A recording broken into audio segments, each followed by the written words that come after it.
team inconsistently plays as a team, often falls behind early, and that Cloud9 should be able to execute against the weak mid lane of AHQ. All right, well, there you have it. 3 votes for the North American squad. We'll soon find out which predictions will come true as we leave it to our casters to get us into the games.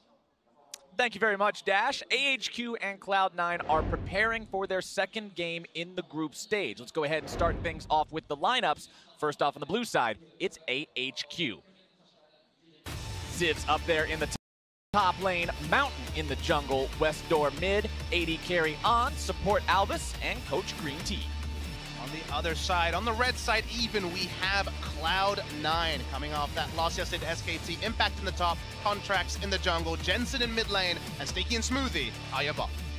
And of course, Cloud9 yesterday tried to shut down Faker in the early game. It was unsuccessful, sadly for them. Many teams have tried in the past and also failed, so not exactly a massive knock on C9 that they didn't beat SKT. It was somewhat expected. This is the kind of game they have to be able to win, though, if they want to make it out of this group. Right. A lot of teams coming into Worlds 2017 see the Korean teams as the biggest obstacle to overcome, and rightly so. A lot of them expect to drop games to the Korean teams, but it's up against these other teams, these teams you're competing against for more of that second spot type of option that you've got to find the wins. But you have to wonder, because all analysts, I think, made the right prediction. I think Cloud9 come in favorites because their game plan of going mid, of getting Jensen ahead, should work against Westor. But we cast our mind back to just yesterday. It was EDG's plan and Scout's pressure in mid lane that was really the highlight of the early game for EDG. But executing on closing the game was where it kind of fell apart for EDG. Right, and obviously with EDG not being able to close out the game, like I have some of those reservations as well with Cloud9. Like,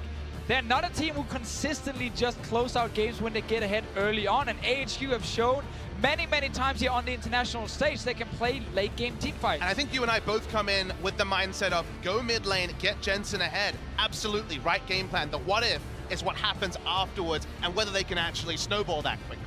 Well, one way domestically that Cloud9 has usually found some success is through their drafts. Let's see how they can draft this game against AHQ. We are in a champion select. Galio, Rakan, Thresh all banned out by AHQ. Cloud9 responding by banning out Kalista and Jace with 1 left to go. Very interesting, you're spending a ban on Thresh in a Lulu versus Janna meta with both those champions available. It might be AHQ saying we are afraid that C9 are not going to play Ardent Sensor. They're going to take that Thresh against our Janna or Lulu and try and stomp that lane. It's basically, you look at these bans and say they're forcing Ardent Sensor. If you see Rakan and Thresh, sure, Rakan can build Ardent Sensor, but it's usually a later purchase, so banning away these two playmakers basically guarantees non-interactive bot lane. And one small factor that also means is that if we do see Janna versus Lulu, guess what? The junglers can set up around mid lane, around top lane, and leave the hyper carries to farm. You said the magic word, Papa Smithy. Non-interactive, and the Janna is locked in. That one's picked up for Cloud9 in the support role, and they'll pick the Xayah to go along with it. I'm surprised Tristana is not the choice here for Sneaky. When you are against a Jarvan, Tristana is just a more valuable AD carry because Xayah cannot get out of the Jarvan ulti with her ult. She just gets up in air and right back down.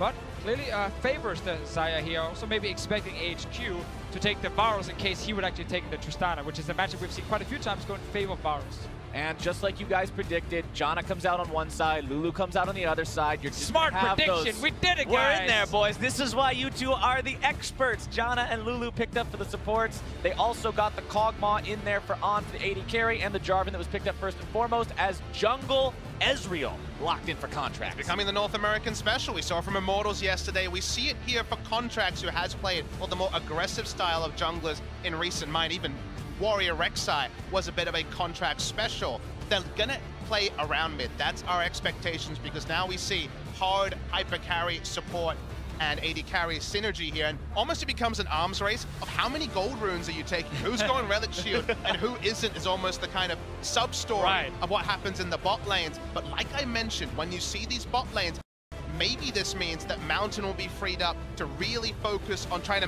minimize the fire that could be presented if Jensen gets first blood. Or there's a world where Mountain says, if you're going mid, I'm going top. Try and get Ziv going against Impact. If you play something like Jarvan top lane with a jungler who can then gank next to him, there is the possibility to do it, but it is very difficult because often mid lane priority is the most important thing to then further, enable the side lanes. Otherwise, enemy mid lane is just gonna roam to that side lane when you're ganking and kill you. All right, so barring the Jarvan being flexed towards the top lane, we have solo lanes still have to be drafted on both sides, meaning that's where you might see the bans going this time around. Malzahar banned out by Cloud9, Cho and Syndra by AHQ, and the Kha'Zix banned out by C9 just in case it is that flex Jarvan. And obviously people might wonder why I banned Malzahar right here. It is a pick that's actually been flexed around a little bit in certain regions, and also Westor, he has played it in the mid lane before, but I think it's not the mid lane Malzahar you're scared of, it is the what if it gets moved into a weird lane and we haven't really faced it before, because that's what some teams have been doing, you know, in practice. It's actually a pick against Ryze in some regions as well. When we saw it in Korea, it was a pick against Galio, trying to lock him down and keep him in the mid lane with the percentage HP shred. So they are providing coverage with their Ryze, I believe, with that ban and forcing Westor onto the back foot as well. We'll go to the side of AHQ. I'm wondering if it will be Jarvan top or if the Gragas, which is still available, could still be locked in for Mountain, an ultra favorite of his, as we wait for Westor to cement, and it's going to be the Cassiopeia from him. And we're just seeing this AHQ lineup with so much scaling at the moment, and it's going to fit that game plan of try and survive early game, win late game team fights, and completely opposite on the side of C9. When you have the Ryze in the Cassiopeia matchup, the Ryze can set up ganks effectively with, of course, his little instant snare, and then you have a jungler coming to maybe see if you can lock down that kill. And I think at the end of the day, Ezreal jungle is a bit of a timer, right? The moment you see Ezreal jungle and you're against it, you're trying to buy time, stop the snowball. It's like Shaco a few years ago from the jungle. You know, if the first blood doesn't come, the itemization is slow from the jungle, and AHQ is saying, hey, what about those 40, 50-minute games? Give us one of those. We're ready to go. Exactly. Like, if they get to late game, they should win with this composition here. C9 might go for that Nautilus. They did the same yesterday against the same kind of AD carry, where it feels to me like they want to use that Nautilus ulti just to try and delay some of the damage from Ahn, and you can actually reach him with at least a knockup, but otherwise Nautilus is kind of useless. And you know, people were critical of it yesterday. The useless tag was thrown at him. Remember, this is again Cloud9 saying, this is our best pick, not what we're relegated to. Gnar, a famous Impact champion, is available. They look past Maokai yesterday, which AHQ has locked in today. So C9 is going for reliable engage. Remember, instant snare from Ryze, a Nautilus top lane, has so much CC, and one of those lands, Ezreal with Storm Raiders will do the rest. I mean, again, it just fits the whole get ahead early game for C9. Nautilus was always one of the weakest late game tanks, because his own engage and CC was hard to kind of reach the target you wanted to. You gotta like skill shot him with the hook, and then you gotta have this really slow knock up to kind of going to the backline with a multi-shield AD carry who doesn't care at that point in the game, and then Nautilus doesn't offer anything else in the fight. So it is very much early to mid game for C9, and of course it is all about killing Westor. And I like the fact that you bring up the early game Cloud9 goals and what they want to accomplish compared to the scaling power of the AHQ composition. Because the conversation we were having earlier, we were talking about in the caster room how every game, it seems so far, is either 25 minutes or 55 minutes. And there's almost nothing in between. The games are either super quick or they're super long. And C9, they want the 25. Absolutely. We'll have to see what they can do as we load into Summoner's Rift for the next go round. 1 versus 1, technically 5 versus 5, but 1 team versus 1 team, AHQ versus Cloud9, seeing if it will be the representatives from the LMS or the NALCS to walk away with the victory in this one. Remember, AHQ already has a win under their belts. They took a victory over EDG to the surprise of many. Cloud9 dropping that first game to SKT, not really to the surprise of many, but this is their chance to find that first win and get on the board. And it went from just a game for Cloud9 fans to an important one. When you see EDG drop yesterday to AHQ, you realize that, hey, win here. And suddenly, when it comes to head-to-head, when it comes to the second seed, that understandably a lot of teams are really focused on in this group with SKT looking so dominant, there's a lot to look forward to here if C9 can pick up the win. I mean, a lot of people originally saw this group as sort of SKT's automatically going to get first, and then AHQ's probably not going to be competitive, and it's going to be a 2-horse race for second between EDG and Cloud9, but with the AHQ win yesterday, that changed. Exactly, and that's why I think if you're AHQ and you're able to get that 2-0, you suddenly look like the favorites to make it out of this group here with SKT, despite still being a lot of games left to play. And we know from past experiences with Worlds, Day 1 and Day 2 do not decide the entire group, so European fans don't get too sad just yet. There are still hope. I'm at least latching on to a little bit of hope for now. Got your glass half full as much as you can there, Deficio. I gotta try, man. I gotta try. All right, Cloud9 also seeing what they can try here in the enemy jungle. They've got 3 men moved up on the enemy red buff, and they'll look to steal this one away here at level 1. Was a Trinket Ward down from the side of AHQ, so they have a complete read on this. So force vertical jungling if they want to. They certainly will be able to get the read and look for a red buff steal. Because they were spotted, remember, contracts can go for a level 2 gank in the mid lane when you pick up a red buff this early. He can also run straight to his own red buff in case the Jarvan is actually baiting to try and steal that away, and that is exactly what Contracts is doing. He's just rushing right there, saying, if I find the Jarvan, I'm going to kill him. You don't just fight level 2 red buff Ezreal very effectively as many champions. Contracts will be very capable of dealing with this J4 should he run into him, but as we can see, the Jarvan has no intention of heading towards this. And this is very smart because you deny red buff from Jarvan, and therefore you deny that first really powerful gank from Mountain as well. If you are C9, you know Jensen are going to play aggressive, you know West is going to sit at his tower, you do not want this Ryze to die very early. And I think it's a smart read because the only possible gank you could see from the side of AHQ was a level 3 or level 2 red buff Jarvan. He certainly doesn't have a red buff. That information is confirmed for the side of C9. So now he will purely play the game of trying to counter gank mid and top. That requires deep vision, that requires extra early information. So having him now have no offensive options is pretty big. As speaking of offensive options, Contract's already bot lane. Contract's going for an early gank here on the bottom side. Alba's going to eat the Mystic shot to the face. Doesn't quite find the Glitter Lance where he wants it. A little bit of damage being applied to both the bottom laners of AHQ. Contract's walking himself away, no worse for wear. Goes right back into the jungle. Not fully committing anything because there was a big wave Sneaky was killing under that tower.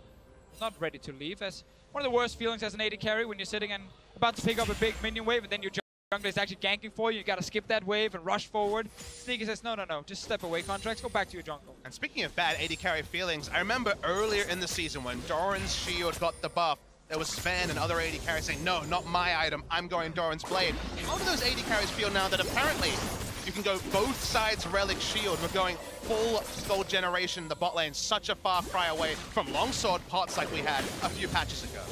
Definitely doesn't make you feel like a superhero, like a damage dealer, like AD but carries. But then the outer sensor is completed, and then you're a superhero. Let's see. Contracts is around here. He's on a ward. Hanging out on a ward, so not likely to see a whole lot happening here. Mountain at half HP, sitting on his own Krugs that he recently took, so not really a whole lot to see happening here either until Contracts makes another appearance bottom side, but again, spotted. These wards are just ruining his day. Jungle Ezreal is so dependent on getting going early too. Like, you want to see this pick succeed with some early ganks, but it's just not happening yet. Yeah, so let's give credit to AHQ and their early vision control here. Actually kind of reading, okay, on bottom side is where we expecting the Ezreal to be. Both wards spotted him and avoided a gank in mid and a gank in the bottom lane. And these things are very important when you play against these comps that wants to get so far ahead early, like we see from C9. A lot of teams tend to skip some of that early vision, and suddenly they get surprised. If you think about it, all AHQ are focused on is sustaining, is getting to the late game. So if your wards are off point, your entire early game plan has completely gone out the window. So it's good to see them understand where the pressure's to be played, because you could have thought mid lane. It hasn't been any mid lane focus just yet from Contract. Yeah, Westall been sitting very far back in his lane, making sure he's not an easy target to gank.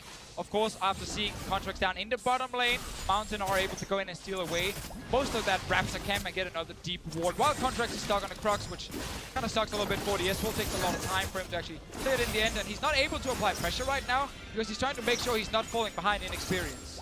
I wonder what percentage of the game he's been sitting on a ward. He's spotted again as he walks up to the Raptors. So much smart vision put down from AHQ. Their read on Ezreal is probably similar to their read on, say, Nidalee, for example, if that was the jungle pick selected. That's the right read with what Contracts has been playing recently, and keeping tabs on the aggressive jungler has been gold standard so far for AHQ. And now Westall can just hover towards the top side of his lane because he knew Contracts moved to the bottom side, and again, make it even harder for this Ezreal to execute a gank. Mountain will even found Contract. Mountain one level up, but still not wanting to flex muscles against this Ezreal just yet. Contract's trying to steal away the chicken camp. He'll take one little tiny one. Mountain smites away the big one though. I mean, the what-ifs are what's going through the head of Mountain here. He knows the game plan. They've stuck to it so far. Sure, there's a chance of a kill, but it's Flash, it's Ezreal with the Arcane Shift. There's mid lane priority for the Ryze. You don't need to have the Bloodlust. That's not what the comp was set up for. That's not the win condition. So I like to see AHQ, wherever possible, playing smart defensive rather than just giving up creeps, because they are still keeping competitive in CS. Because if Mountain had gone all in right there on the Ezreal, with it, Westo would have to actually give up quite a lot of minions in the mid lane to try and join him. Otherwise, Jensen could just ult in with this Rise here and then instantly take down Mountain and force his flash. So it's a cool game plan. I like the discipline as well from HQ so far. It's on C9 to keep forcing though. Losing the minimum, it's an art. It's a very difficult thing because the red buff here, it's a smart sweep from Mountain, but we know Contract's close. Very smart sweep from Mountain, expecting these jungle Ezreal shenanigans to try to catch him at his buff in a vulnerable position, grab some cheesy free kill, but not today. Good not pressure yet. though from C9. Deep Vision coming in, killing that ward as well with the control ward. And you have Jensen controlling mid, so he's not killing Westor yet, but he's always able to move first with the Rise here. And once again, Westor knows Contracts is on the bottom side, so he's staying towards the top side. There we go, looking to make a play onto Westor now. Get the cleanse out of him that time. That point and click CC from Rise, so effective. It's why you've got to take the cleanse against this champion, but that's one tool out of Westor's arsenal the next time Cloud9 tries this. Turn to the red buff as well. Will probably be a contest. Mountain puts down the ward. Mountain really not wanting to give this one away to Contracts, but Contracts wanting to steal this now, especially with that cleanse gone from the Cassiopeia. They're confident in this 2 versus 2, but it might be even more. Contracts going to be jumped on, but gets himself away along with taking the red. Nicely played by Cloud9 so far. They find themselves cut off by the Miasma. Realm Warp comes in, gets them all out. Westor's now the one who's forced to slither away. Flash gonna be coming out as well. Impact makes the rotation, and the damage is there over the wall. First blood. Excellent teleport coming through from Impact. A lot more decisive than I expected from C9. They do pick up the first blood. It took 8 minutes, but they start to break the game open. And again, it starts with Jensen pushing in Westor, moving down first. So when Westor had time to join, he walked past that Raptor camp, found himself all alone without a good way to actually get out. And then earlier ward placed by Contracts near the Raptor camp was used to TP on. And what were we saying at the beginning of this game, boys? Talking about the Cloud9 game plan every time. Play around mid, get Jensen going. This is the default that this team falls back to, and it's working now as they find the kill into Westor. And early game, what does Nautilus have? Reliable pushing and just the most reliable of teleport games. We're going to see the replay. We're almost surprised by the base damage of the flag and drag onto Contracts. They thought they'd zoned out, but this is a really smart use of the Realm. Yeah, great TP as well. And then, of course, a ton of CC on this Nautilus here once you get onto your target. Think again about the Realm Warp. It stopped him from going back to mid lane. He had to walk towards the Nautilus. That was the only place he could go. I think another awesome thing here is C9 are not ganking mid lane, but what they're doing is they're using Jensen and Contracts together to actually play around each other. So it's not just Contracts trying to feed Jensen, it's actually Jensen using his pressure to feed Contracts, allowing him to go into the jungle, kill away some of these camps here, deny Mountain whatever he can at least, and then his Ezreal can get a bit of farm, but Ezreal is not getting any early kills, and he is currently a level down as well compared to the Jarvan. Also want to point out that Cloud9, while they did get the first blood, they had to invest significantly into it. The teleport from Impact, as well as the flashes of 4 out of 5 members of this team, means they may find themselves at a disadvantage if another skirmish happens to happen before those summoner spells come back up and available. Westor, though, still without either summoner spell, may still be vulnerable as the tanks in the top lane just continue going back and forth, blow for blow. You can see the catalysts up on both of them, so the build's going to be very similar here as well. Jensen and Contracts, again, just trying to counter jungle whenever possible. Even if the pick ban wasn't enough, you press tab, you see that already a very fast Targon's Brace is completed for Arn. You're under no sort of illusion that AHQ is trying to lose the minimum. It's an Infernal Drake spawn. First, there's 4 control wards already placed around. AHQ keep waving the white flag and saying, not now, we'll get there later. So I'm going to look for C9 to make that Infernal Drake take as fast as possible. Absolutely. Now grabbing the root onto On. Sneaky playing aggressively on this Xayah now, utilizing that Blade Caller to get the Feather Root. And I want to talk about like the next step for C9. It really is around bottom side. Push in this lane here from HQ, roam down with Jensen first. You can always move before the Cassiopeia and then just get pressure on bot lane here. That suddenly means there's now a Dragon available. There is no teleport from Impact. Zip needs a few more seconds on his. Cloud9 going for this now. Get away, that Westor. TP available. Westor trying to get out, but now he may just be collapsed on getting himself the Petrifying Gaze. The damage coming down onto Jensen. The route into the dunk mountain, not able to find it.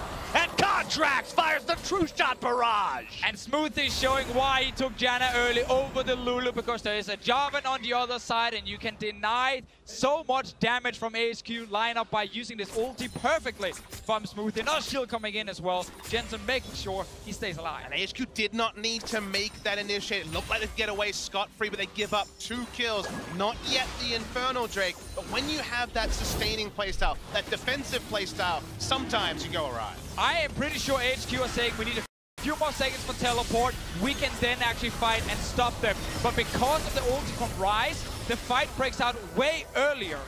And then suddenly the TP was not ready, because it was up about the time Westall died, TP was ready from Ziv. We're talking a few seconds, but because C9 disengaged from the Drake and take the fight, well, then AHQ's game plan kind of go out the window. And now the TP is up, not only for Ziv, but we're just moments away from it being available for Impact too. So both top laners will now have the opportunity to get involved in the next fight when it happens for that Infernal Drake. And that was kind of the thing before here, where AHQ actually were happy enough giving up First Blood for a teleport, because it meant that Arn and Albus in the bot lane would be safe for a little while. You can't really create a tower dive with the Ryze if the enemy Maokai can just TP in and stop you. Now the fact that C9 still managed to get a few kills and get Impact TP back, well, suddenly C9 can play around this bot side and actually do it properly. And speaking of properly playing around these things and setting up the fights, Ardent Sensor now up on both of these supports means that you are going to have that extra fighting and damage capability in the fight. But that's the only even thing about where the game is at. It's obviously recurve for Pickaxe for Cosmos. So far from the Rage, where they're actually teleporting in after the Drake goes down. The attempted steal from Mountain not quite coming through. Contracts making sure to use the True Shot Barrage to get the burst down there, as well as Mountain going to find himself caught out over the wall. EQ comes back in time to get himself back to safety. Didn't have the flash there, so really needed that.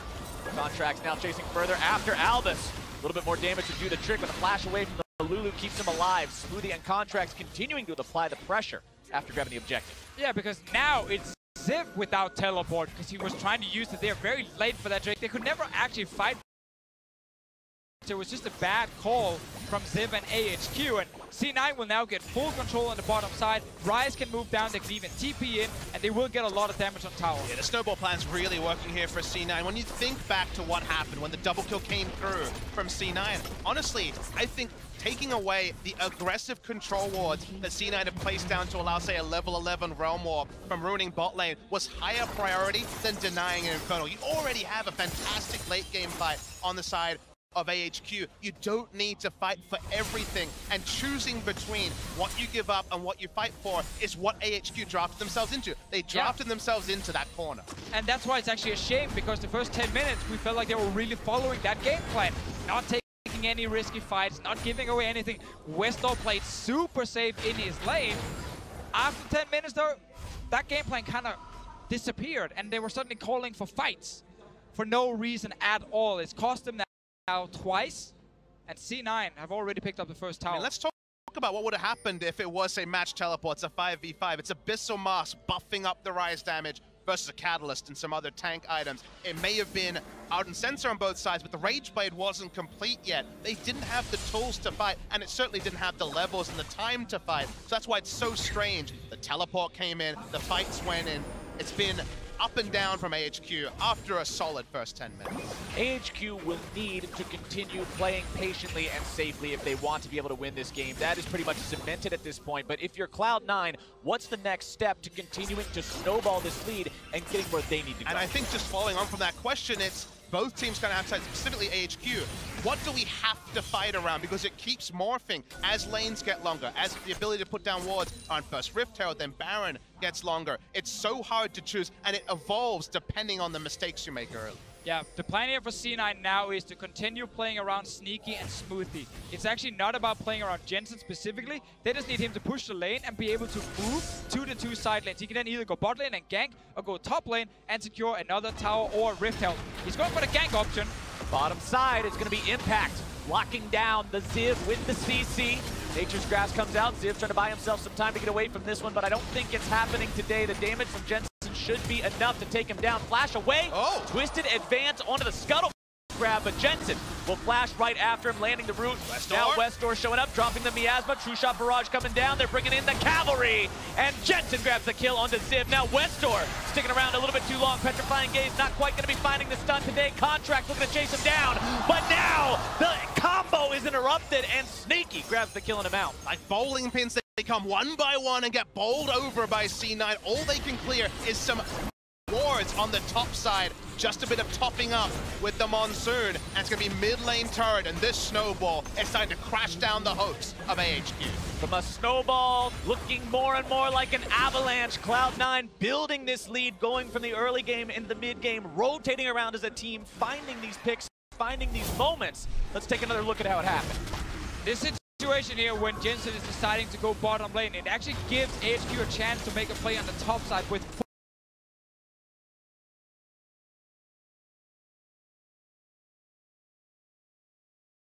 4 versus 3. But they decide to say we can actually try and save our Maokai. Ziv is doing a great job just buying a lot of time. But his team is not doing anything with it because they make the call to actually go down here. And then suddenly, Maokai can't get out. Westdoor needs to use everything to escape. And Mountain is saying, I want to save my mid laner now.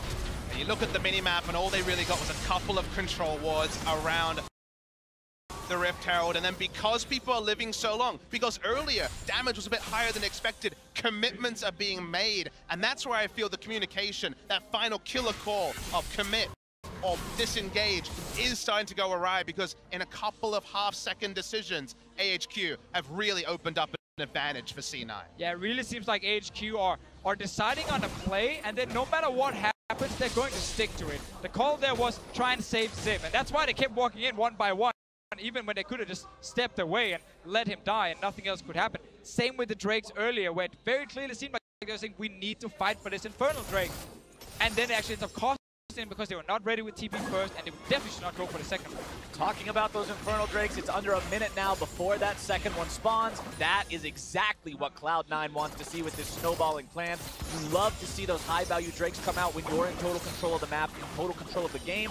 They'll love to set up for that one and grab it for themselves. And AHQ likely going to have to do what we talked about earlier and just continue to concede these objectives, because fighting is becoming more and more difficult. And what I've really loved about C9 is they've been well drilled in terms of their preparation for objectives, because they had 3-4 control wards around the Infernal Drake, eventually took it, moved 3 topside, thought they'd get a Rift Herald, eventually there was a fight. Speaking of fights, now we've got Cloud9 going to be collapsed on in the enemy jungle. Over the wall goes Mountain, able to find the dump on a contract. Well, Morph can't save him just yet. Sneaky and Smoothie show up a little too little, a little too late. Sneaky firing off those feathers, but now Impact has TP'd behind enemy lines only to find himself alone. Cloud9 gives away 2 for free. Bit of a misread here. They had previously been played around Ridge, and we saw them setting up and decided to move their wards down bot side, but they were looking for a red buff steal, and that ended up being one objective too aggressive on the side of C9, and they'll probably give up Infernal on the backside. Yeah, that is a huge one here by AHQ. While C9 have been able to get so much gold before this by punishing a lot of mistakes, it's now actually the other way around. And the thing is, as we said in Champs, like HQ's comp is insane in the late game. They've just been making some risky plays that cost them a lot of gold, but the fact they're getting 2 kills back plus Infernal, that is huge for a potential comeback. We're definitely not in 3-sweeper territory yet. There are wards here giving AHQ advanced information, and C9 feel like they can play in multiple parts of the map. The collapse from AHQ was first, was on point. Doesn't matter how many items are stacked onto the Rise and onto the Xayah. They give up the Infernal as well. You look at the gold lead, it's not 5,000 yet. It's still going to be closer and closer as the game goes on, and C9 need to find a way to stick their leads. And look at what's being displayed on your screen right now. Cloud9 with a lead at 20, a 74% win rate. If they have that, that seems solid at first, but then you look at where that ranks among all other Worlds teams, they're 22nd out of 24. And that's including play-ins, remember. But that's a lot of teams, and that is not a strong suit of their game plan. They are not following into what we saw earlier with playing around control wards. People across the map making decisions that may cost them. And what we can say about AHQ, it was fully evidenced yesterday against EDG. You give them late game, they've drafted for it, they're ready to go. And We know AHQ will never give up in these late game fights here. They're trying to protect An every single time and see if he can be the big carry. Westor is trying to at least deal a bit of damage, but it's not about him. Normally when we see AHQ in late game, it is really about just protect this AD carry. Cloud9 unleashes Shelly in the top lane, finds themselves their third turret. That will be the final one in that outer ring. But what did we see yesterday, guys? We saw AHQ against EDG in a match that went forever. EDG made quite a few punishable mistakes, and AHQ, because of that, found the win. Cloud9 cannot allow themselves to fall into the same trap, or they might suffer the same fate. Now on, Baby collapsed on here, Cloud9. 5 men strong, we're gonna take down the AHQ bottom lane. Root comes out, damage comes through, Wild Growth is there, but it will not be enough. On goes first, Albus goes second, and Cloud9's looking for Baron. And that's the kind of play you're looking for if you are C9. You're still trying to play this fast game. Be a great use of the Rise ult here from Jensen. They're fighting again. Still trying to stop this. AHQ is not willing to go quietly into the night on this one. Mountain over the wall, ready to steal if need be. Jensen walking away with 10% health. Scryer's Bloom fired off. Cloud9 backing away from this one now. The Baron is stopped. So very early in the game, so tanking the Baron here when your Nautilus is sitting with only magic resistance at this point, and Ezreal jungle is difficult, forcing a C9 to just step back, accept the fact they got 2 kills, and that's still good enough for them. I mean, another pick later, and you got to say, Rise, Ezreal, and Xayah do shred down Baron. So you can see why there's a bit of bloodlust in their eyes. We've seen the replay, very decisive, and what I want you to note is that Rise does not take the Realm Warp. Once again, they come up with these pincers. I like the fact that we always see the evolving use of the Rise ultimate, and there was nowhere to run for AHQ. And we've seen that multiple times. Jensen using this ulti to surprise AHQ. AHQ very clearly have that plan in mind that then gets completely destroyed because of how fast multiple C9 members show up behind them. And I want to talk about something a bit more general as the game starts to slow down a little bit, and it's about the Ardent sentiment. It's about delay tactics, about what we see AHQ draft and what we'll see many more teams draft, these containment drafts, the trust in the late game. I still am fully on the side that playing aggressive is the way to play, even if you do draft Ardent Sensor, because guess what? The shortest way between 2 points on the map is the aggressive path, and if you have the wards down, if you've already done the due diligences, if you're there first, you will reap the rewards. So C9 so far have largely been able to do that. That's why they've grown to gold lead, and I think that's the right way to play the meta. Definitely, if you're able to continue actually snowballing, and that's why a lot of teams are saying, we don't feel like we can do that consistently, so we want to take the late game draft and just see if we can win late game team fights. And that is also a very fair choice to make if you don't trust in your ability to play that very clean game. I really like the itemization decision coming out from Cloud9 right now as well. You can see Impact with the adaptive helm, trying to get himself away now from the collapse by Ziv. He might have help coming in, but Cloud9 on the Baron while their opponent's time is being diverted to their top laner. Now Impact going to be making that TP up to Baron himself. AHQ, they want to collapse, they want to get here, but it's not going to be in time. Cloud9 get the Baron 24 minutes in. Very important here that C9 is making a good call for Baron, and no vision around it from AHQ, no reaction really happening from them either until it's too late. The Baron was one of the reasons AHQ got back in the game against EDG yesterday, because they actually managed to win a fight, secure that objective around the 30-minute mark, delay the game even further. C9 though get it before 25 minutes. They can now start getting out some of these tier 2 turrets. And it's just consistent play from them. 3 control wards down. They knew there was no chance that AHQ was going to react. No steal potential coming out from them. They pick up the Baron. The wave play on the side of AHQ is really nothing to write home about. It's decent, but certainly not going to be gold standard when the Baron buff comes in. Once they start getting those flanking wards and bringing up the minion wave from Jensen, they have a lot of options for C9. And Rise is also one of the best mid laners with the Baron buff, because when you're pulling people to these different lanes to defend, you use your ulti to quickly get to another lane, buff up these minions, and then you can even bring some minions with you and just take down a turret where the enemy team can't defend because they cannot move as fast as you can. Cloud9 now set up with the 4-1 situation, pretty much the staple for Baron pushes, unless you're in a region like the LCK where you sometimes get to see the 1-3-1s done successfully, but in the North American LCS, Cloud9 used to these 4-1 setups. Once they've got the Baron, we'll have to see how well they can execute now, applying the pressure to the tier 2s in the mid lane and the top lane. Jensen continuing to put those auto attacks into the top lane. Tier 2 nearly has that one down, while the rest of the team can tell the same story here mid. It's very hard to deal with this as AHQ, 8,500 gold down. They've got the righteous glory on the Maokai to try to engage if it's a possibility, but Cloud9 is just so far ahead and it's so difficult. Now they're making that push. They're hitting the item break even points one. That's also a hook, but just onto Ziv. They'll back away. Trinity Force complete on Ezreal. 2 to 3 items on everyone. Cloud9 are ready for a fight, and that's why AHQ are always all walking backwards. Even if they have a numbers advantage, they want nothing doing with a 5v5. 10,000 gold down now means Cloud9 feels good about the gold lead they're sitting on. With the Cloud Drake now up, they can shove up bottom, grab the tier 2 if they want that, fall back to the Drake. The world is their oyster, the map is their territory. AHQ pretty much confined to their base at this point. Almost 2 full minutes still remaining on Baron as well. They've got plenty of time to work. It's just a pleasure to see C9 play the side lanes multiple times. See if the Realm Warp's committed to, just a Rise coming through, but they're playing the side lanes in a way that EDG didn't. They still have their outer turrets up. No turrets taken down from AHQ. No doors left open from C9. Sure, a silly visit to the enemy red buff once, but otherwise, this is the way they need to play. Exactly true. Clean for the most part from Cloud9.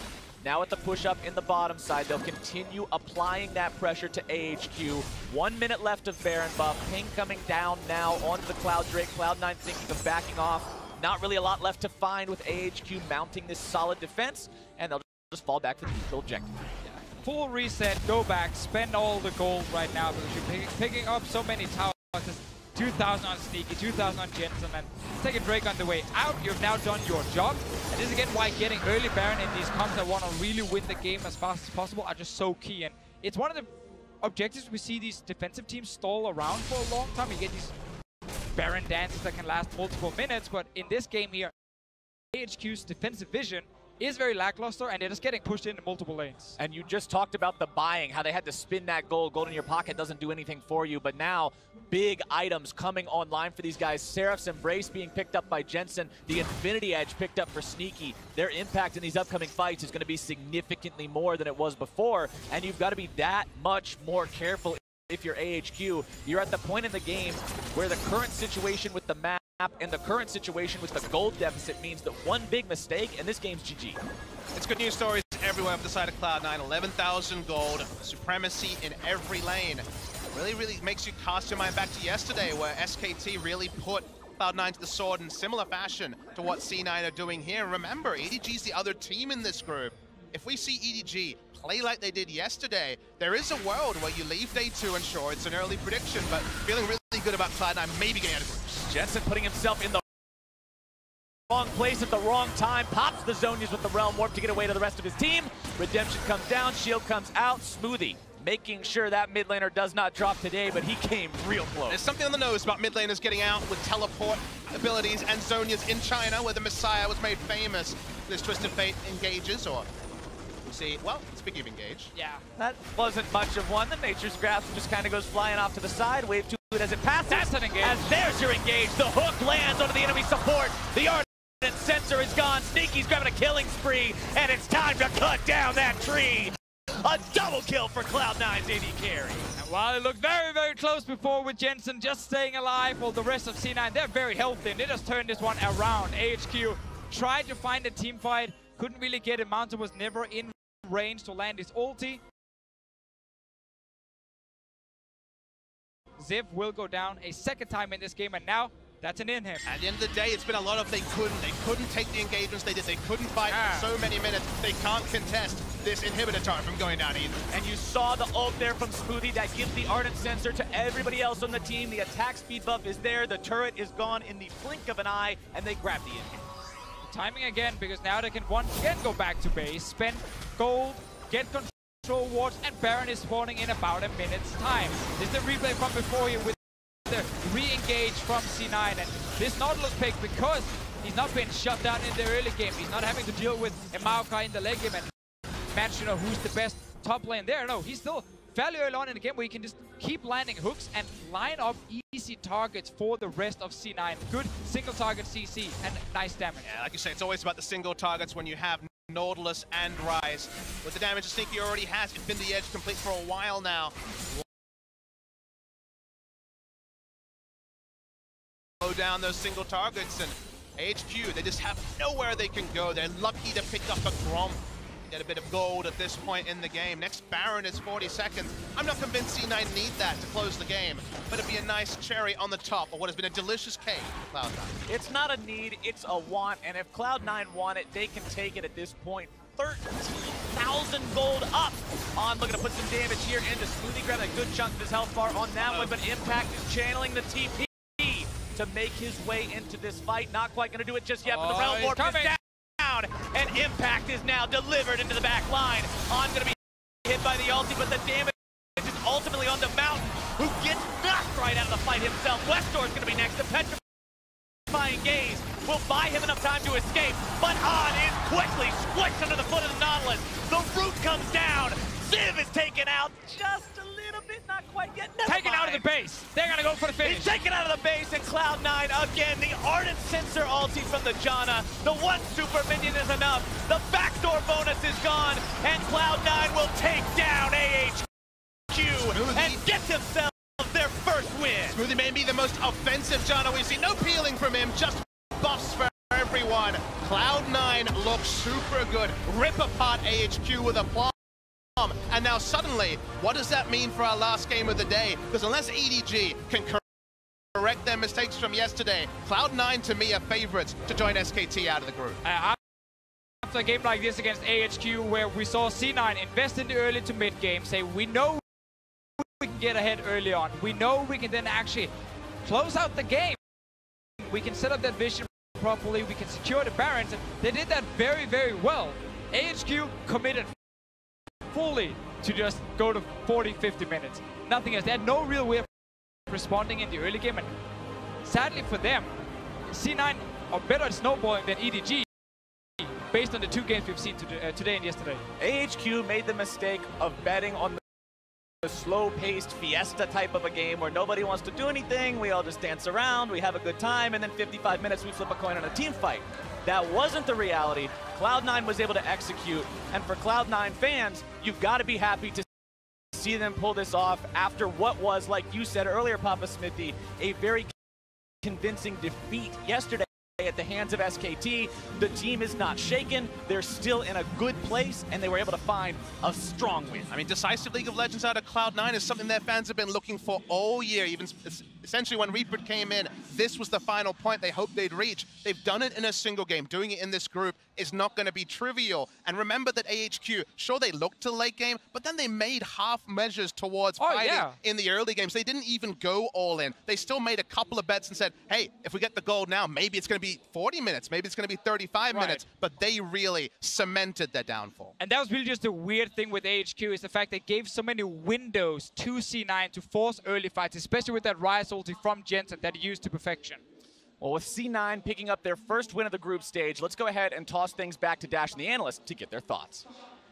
Thank you very much, gentlemen. Cloud9 rebounding after their loss to SK Telecom yesterday, picking up a win here against AHQ to move to 1-1. And this was a much more convincing win here for this NA squad, and probably something they'll feel good about moving forward through the group stages. Yeah, very good victory here for Cloud9. I am glad we all tipped them in the end as well based off the performances, because when we looked at the draft itself, I was still on board with AHQ's team composition. I thought they outdrafted Cloud9 just a little bit, but Cloud9 got ahead so early, it didn't matter. I'll admit, I had some questions around this Nautilus pick, both yesterday and today even going into the game. Can we explain it a bit? The Nautilus is the last remaining kind of mega tank that is out there. The Maokai has already taken the Cho'Gath as well, but they know they have to commit hard to make this composition work. And how hard did they commit? 4 flashes for First Blood. And sure, it looks over the top, but they're able to play with that advantage well and snowball effectively. Yeah, and I think it's a bit of a misconception about Cloud9 that they camp mid lane.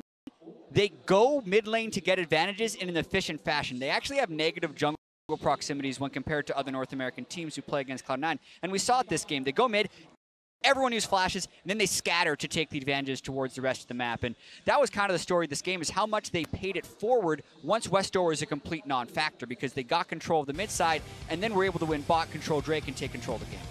Yeah, I would say the key phrase there, Jad, is that they just execute mid, right? They don't have to spend all of their time around there. They simply make the play there, and it makes it look fantastic when it works, such as in this game. Well, they let Jensen get ahead, and he used Realm Warp so well, abusing the people that did not have Flash, specifically Westor, turning around on everybody, even teleporting the Nautilus in by himself at the very end to make sure that you can get more engages. And the composition that looked like, how are they going to get a fight started? It doesn't look like the 4-man unit is going to succeed doing this. Well, if you just TP Nautilus behind everybody, now all your problems are solved. At the beginning of the week, we teased this group as SK Telecom out in front. This is a race for second place, right? Well, AHQ surprised a lot of people with their win yesterday as EDG had a solid lead. Cloud9 handily beats AHQ today. What does that mean in terms of the comparison between Cloud9 and EDG?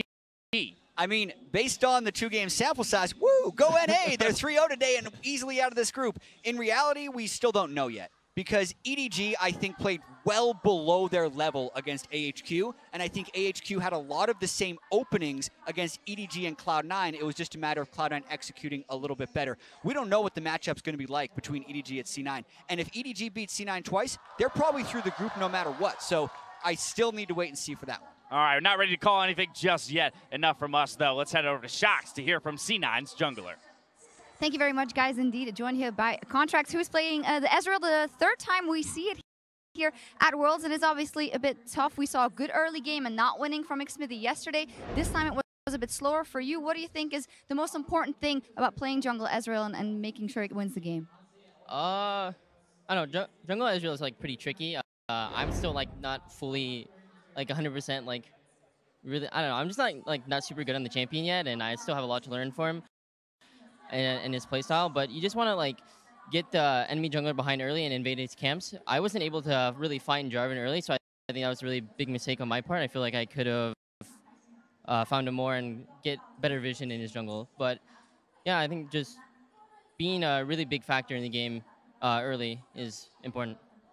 Yeah, but you guys did still manage to win, and it was super convincing. I got to say that Nautilus worked out fantastically this time around, not so well yesterday. What do you think the difference was, and why is it that you guys prefer going to that pick? Well, I don't actually think the Nautilus was the reason why we lost yesterday. I made a lot of really dumb mistakes yesterday that costed my team really big, and I think I improved them a little bit today. I still have a lot to work on, but I don't know. Nautilus is just really good with Ezreal because he can set up plays really easily, and Ezreal lacks CC. So Nautilus is just one of those safe picks that can just engage, be the front line that Ezreal needs. I think it has a pretty good matchup top lane, so Impact prefers it. You seem very introspective. That's not why she said, oh, I don't think I did that well. I don't think I'm doing that well. And before you said you're quite nervous on stage. So will that kind of be the biggest hurdle for you and for you guys, just to adapt and make sure that you keep calm and play to your level that you know you can play to? Yeah, definitely. Yesterday I played, well, not my first Worlds game, but first World like in groups and against SKT, the former champion. So I mean, I definitely felt pretty nervous, and I don't know if it really, I guess it kind of showed. I made a lot of mistakes yesterday, but I just tried to calm my nerves a little bit today. I still am a little nervous. I'm like shaky a little bit, but I think I'm doing well right now. Well, I think it's to be expected for your first Worlds appearance, but you did get a fantastic win on the books. Any comment on the 3-0 North America today here? We're the best NA team here. Oh, there we go. Well, thank you very much, Contracts. Lovely interview as well. We're going to take a quick break, but when we come back, it is SKT versus EDG. Don't go anywhere. Flash going to be coming out as well. Impact makes the rotation, and the damage is there over the wall. Okay. I need help. No, we fight, no? Oh, J-Bo? We kill both. Nice. Nice. Heal me. I don't have anything. We can fight. Almost here. J-Bo. We can fight. J-Bo. Oh, nice. Get mature, guys. Mature. 留他。5秒吧。还没闪。注意赛啊。 Cloud9, 5 men strong. We're going to take down the AHQ bottom lane. Root comes out, damage comes through. Wild Growth is there, but it will not be enough. On goes first. Albus goes second. Walk out, no flash. Yeah, just walk out, no flash. Nice. Walk up after. Westor's going to be next. The petrifying gaze will buy him enough time to escape, but On is quickly squished under the foot of the Nautilus. Cloud9 looks super good. Rip apart AHQ with a bomb.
SKT와 이제 같은 조가 됐잖아요.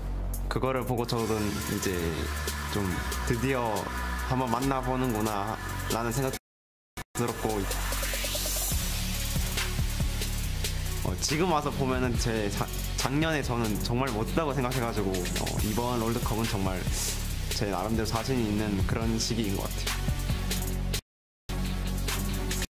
만약에 저희가 SKT를 나간 선수한테 지게 되면 뭔가 큰 상처가 될 것 같아서 그런 일은 없었으면 하고요. 또 이번에 월드 챔피언십을 위해서 준비를 많이 했기 때문에 뭐 그런 일은 없을 것 같습니다.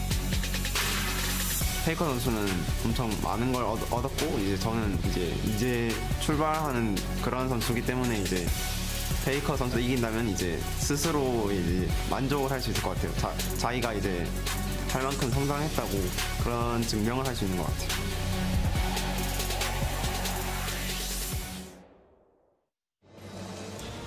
Hello and thank you for joining us for our final game of the day here, where we are going to pit two titans of their regions against one another. The LPL's Edward Gaming versus the LCK's SK Telecom T1. Truly a couple legends in League of Legends history, and we're going to start by running through the lineups. First and foremost, EDG, representing the blue side this time around, with Mouse in the top lane, Clear Love in the jungle, Scout mid, iBoy AD carry, Mako supporting, and Coach Nofe. Today they will be facing SKT, who's on the red side for this game here, with, of course, Huni up in the top lane, Peanut starting again here in the jungle, Faker in the mid lane, Bang the AD carry, Wolf is support, and Coma is behind the team as always. And the three-time world champions are on their way to defend the title after a solid start against Cloud9 yesterday. I mean, domination is really the only word you could use to describe what we saw from SKT, and then C9 paid it forward with the game we just saw against AHQ. My favorite thing about this particular game is just how many rivalries there are. Of course, people will look at Scout versus Faker, SKT Scout a few years ago, the only player to have the dubious honor of never winning a game on SKT. 0-2. Gotta bring him down already, man. What can I say? We did that in the top 20 as well. But regardless, there's that one. The coach one is interesting too, because of course the mastermind behind the Rocks Tigers was Nofe. Couldn't get it done against Coma in the big matches. Now trying to do it from the side of EDG. The LPL's EDG, a team that found their initial name, their initial statement, taking down SKT at MSI in 2015. This is a team that failed to take down AHQ yesterday and need to start picking up wins to get that fight started and get out of groups. Yeah, it was, of course, a very close game where a lot of back and forth fights, but EDG were controlling most of the late game. They just could not close out the game properly, and they got down to a 50-50 team fight where Scout was one of the members who really messed up, got caught by that Cho'Gath, who managed to just take him down quickly, and suddenly the game was over, and AHQ picked up a very surprising win. And I think Jet on the analyst hit the nail on the head, because they were in a similar spot to where C9 was. They were about to take two turrets out of turrets at the same time early. They had a big CS lead through the mid lane. It was converting it that was EDG's failure. They've done that before. There's certainly a very clear VOD review for them to step up, and you want to just say SKT will blow them away based on how long and how floundering EDG were yesterday. Yesterday's yesterday. Today's EDG could ape what they managed to do. They are, of course, LPL's first seed. And I think EDG are a team that is able to get an early advantage against a team like SKT, who sometimes like to take it a little bit slower, but it is a concern that EDG have not been cleanly finishing their games. They give a lot of windows for comebacks, and surprise, surprise, SKT is one of the best teams in the world at finding that comeback. If SKT is given an opportunity, you had best believe they are going to jump on it and make their opponents regret the decisions that led to that happening. You cannot allow those moments like what you were talking about with Scout being caught out by something like a Cho'Gath Q, having both the Lucian dash and the flash available to go. That's just not going to fly here. And even if you've been watching LCK, SKT looking scary. Peanut able to once again get a good performance last time out. Huni reintegrated back on the tanks, the Maokai that was working for him into MSI and in the spring season. He's playing towards the meta. The team looks confident as a 5. Will we see Blank before the best of 5 stage? I'm betting no, just because Peanut can throw teams off with their aggression with his aggression in the early game, and Blank is there for the rotation. So we're already ready to get started. And the crowd is ready to get started too. You can see all the signs in the audience, the support for EDG. They really want to bring home a win for that crowd here, but they'll have to get through SKT to do it. Let's see how they go about constructing this draft. Galio and Rise banned out by Edward Gaming. SK Telecom T1 going to respond with Kalista and Sejuani being removed from the pool. We're seeing this Rise in the mid lane become an S-tier champion here at the World Championship. So many teams are picking him up, taking him early as well. And of course, we've seen good uses of his ulti. And there's good Rises and there's Faker's Rise. This guy has an SKT World skin for Rise. Very famous Rise, but has only lost, I believe, 4 times in his career, among his most played. So no surprise, the ban comes through from EDG. And once again, we see the Xayah priority very high. Xayah first picked on the side of Edward Gaming, as the Gragas and the Shen are the last couple of bans this time around. Now it's up to SKT. Let's see how they start their draft off. Very interesting to see such a high priority, a first round ban onto Shen. We saw Shen yesterday from Mouse. It was actually AHQ that talked about the fact that Shen, they felt like that was shutting down a lot of their counterplay. So they're respecting it, even though when I was watching the Shen, I was really feeling like they weren't getting the maximum value yesterday, EDG, out of the Shen's global presence. SKT getting maximum value out of their first rotation, though, stealing away Rakan from EDG, and then getting that Jarvan pick we see so often. They can still go for Tristana if they want to here as the AD carry and be more than fine down in this bottom lane here. I love to see, though, when teams are playing against like these Rakans without Xayah, actually go for like counter picks to the Rakan specifically. We're looking at things like Morgana can be one of them, Braum, Alistar, Thresh, like some of these champions that can shut down the Rakan very hard.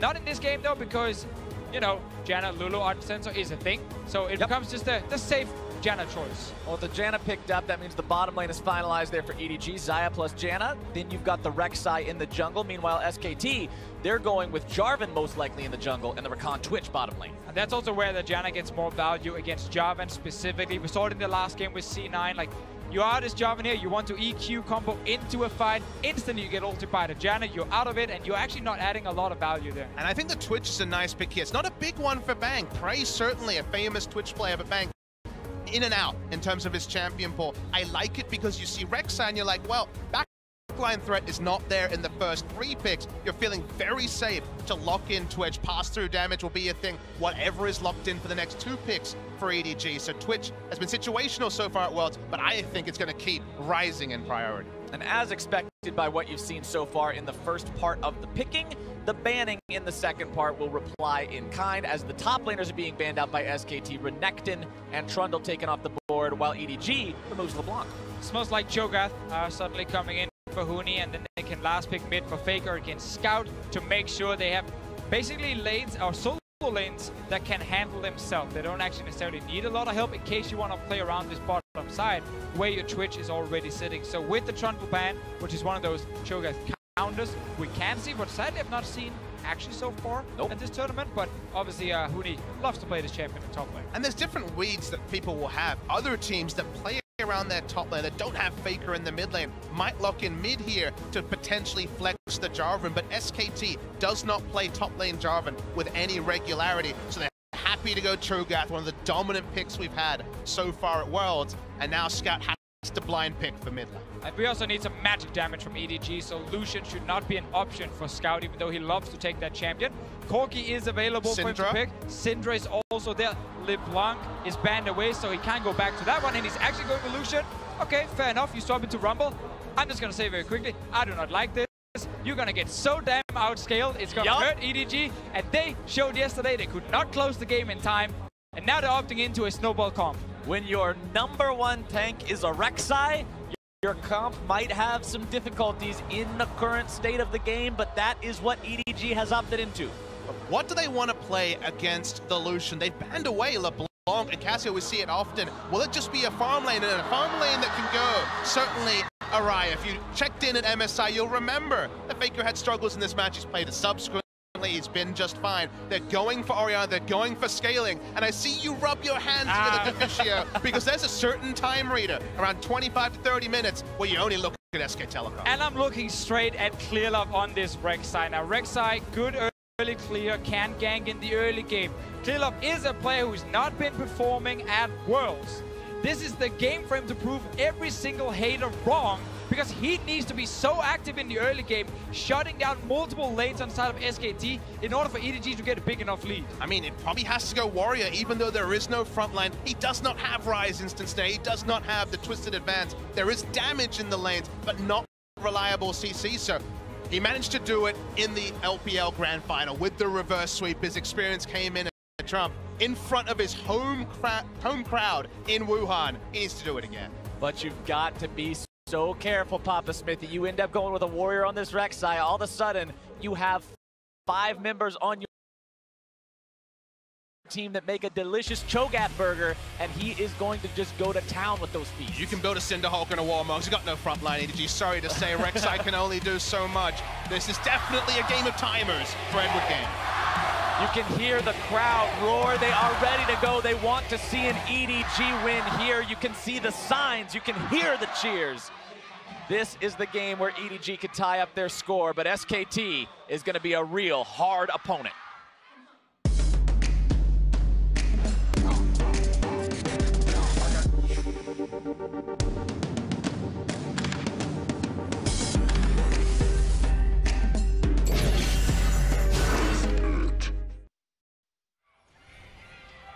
Loaded onto the Rift now for the final game of the day. EDG and SKT, we said it at the start, the 2 titans of their own regions going head-to-head. Again, the most famous matchup between these two, of course, MSI 2015, but now it's Worlds 2017.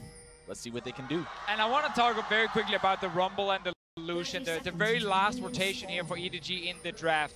I think they actually said, you know, step away from what is the ideal composition and say what are the best comfort picks available.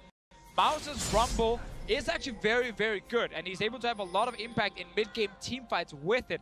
And as we said in champs like Scout's Lucian, it is one of the go-to blind picks for him. So they simply said, we could go Gnar here and just a normal AP mage in mid and actually have a better comp, in my opinion. But they're like, nope, go for comfort. That's how we beat SKT. And you need to give comfort to Scout, because again, he's against Faker. Faker was interviewed before he came to World and said, is there any special preparations for facing against an old teammate? He said, no, it's going to be another game. You saw him in the previous match. There is still a single no. He does say that losing to an ex-SKT member would bring him down. Wasn't going to be brought down by impact yesterday. It's on Scout, and he's starting Cull against Faker, which already feels like a confidence play. That is pretty audacious. And remember, like we saw with Cloud9 versus SKT, you try to do anything tricky against Faker, you're likely to have it turned around on you. The man is considered the best for a reason, so keep your eyes on him as this game goes on to see exactly what he can get done in that mid lane, as we've got pretty standard starts coming out in the jungle and pretty much everywhere. Yeah, we also see that call pretty often in the LPL, even from Scout as well. I don't even think it's too risky specifically. Yeah, you lose a bit of base HP compared to like a Doran's Blade, but the sustain is nice, and the damage is there. Scout with some nice early trades against Faker. You mentioned how Faker has struggled historically in this matchup. Well, maybe he hasn't quite learned all the ins and outs of it just yet, or maybe he's setting me up to be wrong yet again. We'll have to see. We are only at level 2. And sometimes we have to be specific with Faker. Big calls. There is a history. Big predictions. There is a history where he struggled in the matchup. He has been able to circumvent it subsequently, but it was against a Chinese team at an international event, so it goes right to the front of your memory. And it's cool to see Scout, even with all the intangibles, playing aggressive like you should in the matchup against Tori. And again, we're also looking at Clearlove. He needs to be active early on. He needs to be successful. He wants the first gank. Let's see if they can find it. Flashing to the knockup. One to Faker. He's going to be taken low. Scout still looking to find the damage. One more auto attack might be able to do it. First blood for EDG! And what a start. Scout in the mid lane with Clearlove getting a kill on to Faker. This is exactly what EDG needed in order to snowball this game. And the crowd are going wild. They knew what to expect, but we know that Faker will always step forward. He will not be denied. That time, it was to his demise. Everything was shaking in here just for a moment as soon as I got that kill. Let's see the replay. It's a nice gank from Clearlove, and then after the flash from Faker, he just follows, and then we just see Clearlove step out of tower aggro. Scout knowing he can take one more tower shot. Cannon Minion almost did him dirty there, but he was able to live through all of it. Very nice confidence play. Gia able to do it against SKT mere months ago. Now it's on Scout. And this is what we mentioned in the intro. A team like EDG, they can get an early advantage.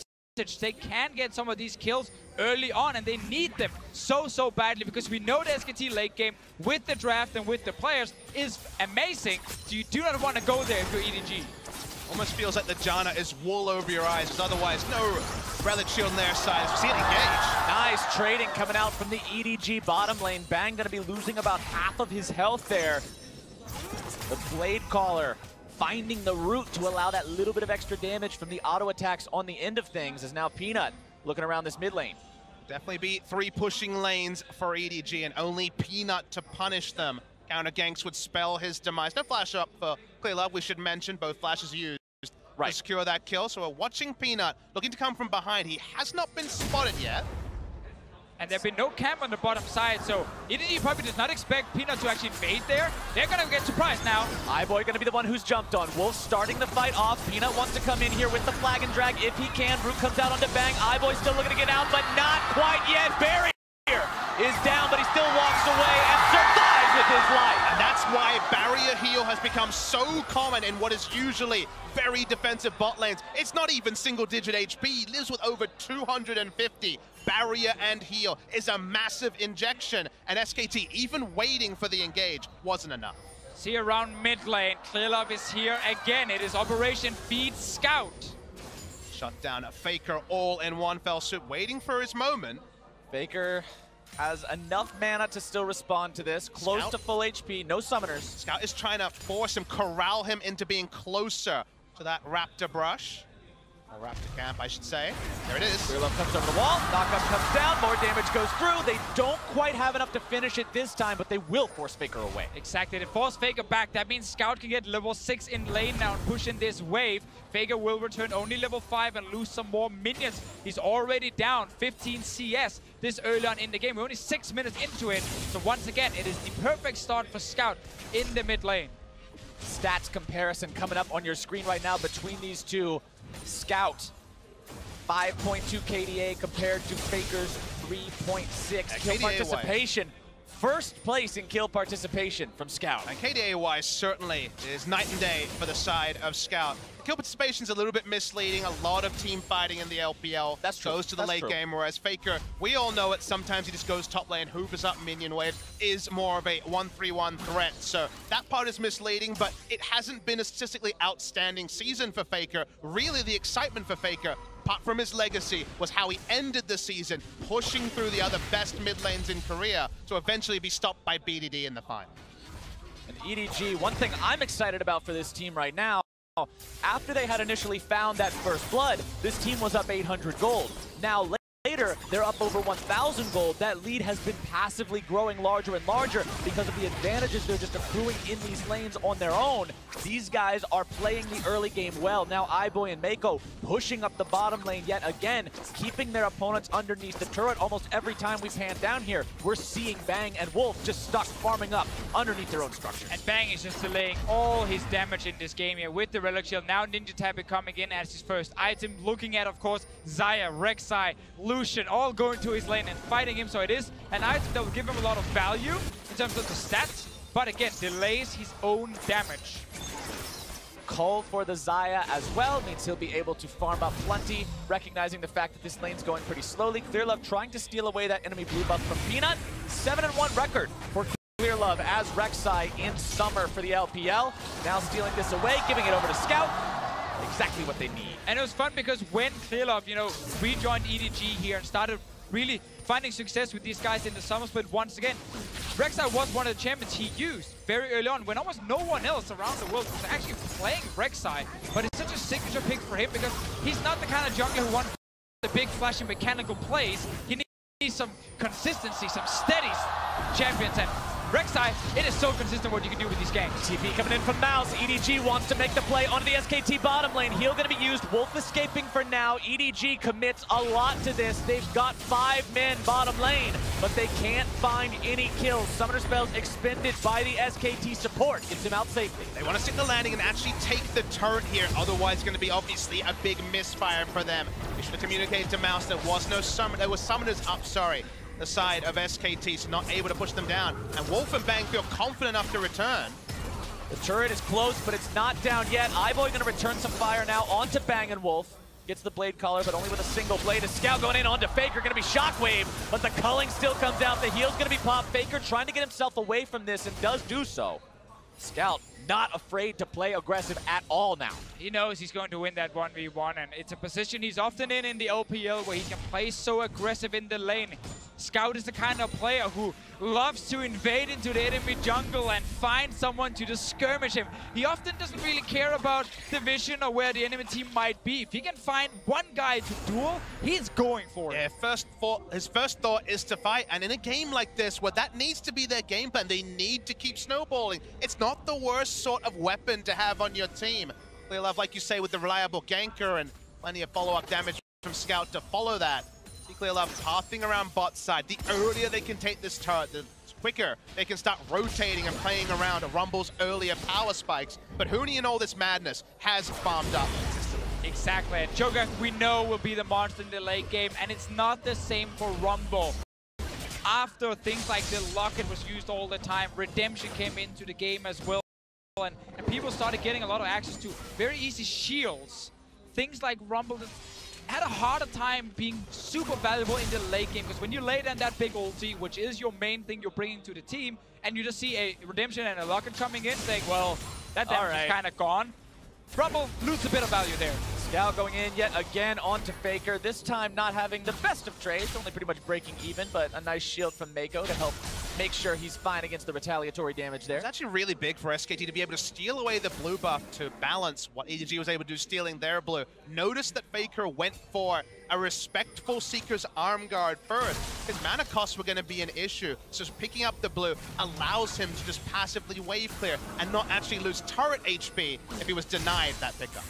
Clear Love looking around here again, seeing if maybe there's any opportunities for anything. He does have the Cinderhulk completed. I want to go ahead and bring that up because we were talking about the jungle item differences earlier. He is going to be that main tank for the team. He knows it, and he's got to get as tanky as he can. And I think you should focus on what it brings him early and lets him turret dive with the HP. It's much more about what he can do in terms of how aggressive he can gank rather than what he can do in the late game with Cinderhulk. Boy, and EDG taking down that first turret there in the bottom lane. Scout looking for Faker yet again. Popping the Bilgewater Cutlass, flashing away from the Shockwave. Might still be looking to find some more here. The culling coming out as Peanut now going to be taking the brunt of it. The ulti, but the charm and the counterattack is down.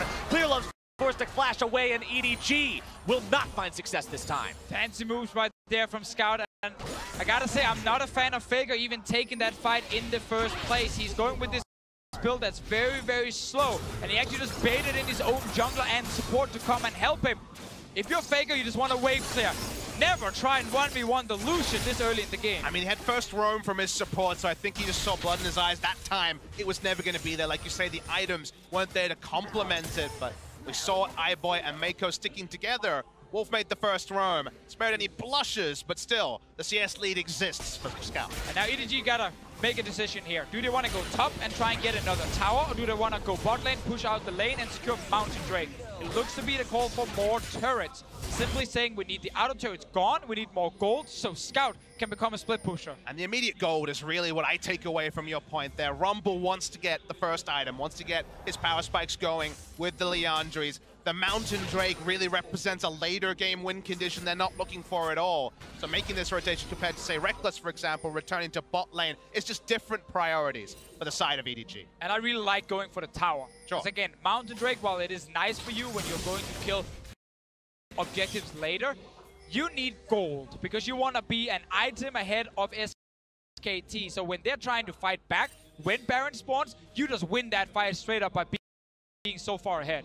1300 gold is the tune to how Faker's down in the mid lane, so at least that's working out. But you can see the counterpoint is that Cho'Gath has largely been unheralded. And now the SKT rotation to respond to EDG's, putting the bottom laners into the top side now that that first turret has fallen. But Boy and Mako don't seem to be halting any sort of the aggro that we've seen earlier. Ardent Sensors both up and running now for these supports. As mid lane, they call down the equalizer onto Faker. The burst is there. Who cares about the shockwave? Another kill onto SKT's mid laner. Scout going to be taken low, but not down just yet. The culling comes out. Peanut is forced back as Huni has to run away as well. Into the back line goes Clear Love. Peanut is down. Huni now barely going to be kept alive. Feather strike! Scout goes They're getting so far ahead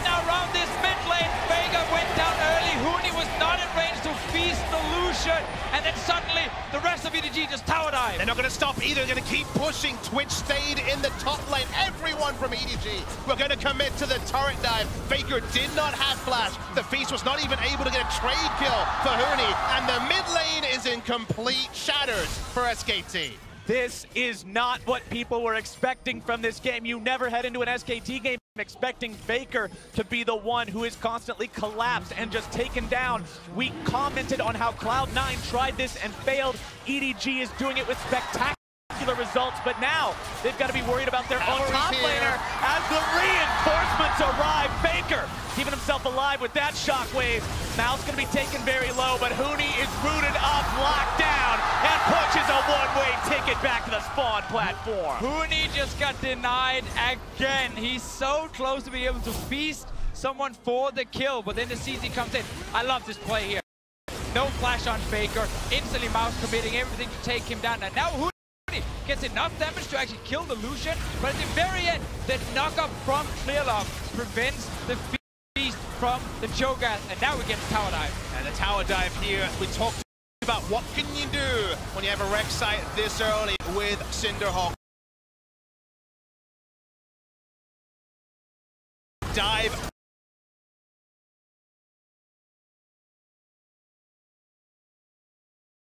Turrets aplenty. Wolf tried to spare the blushes. Twitch was never going to get there.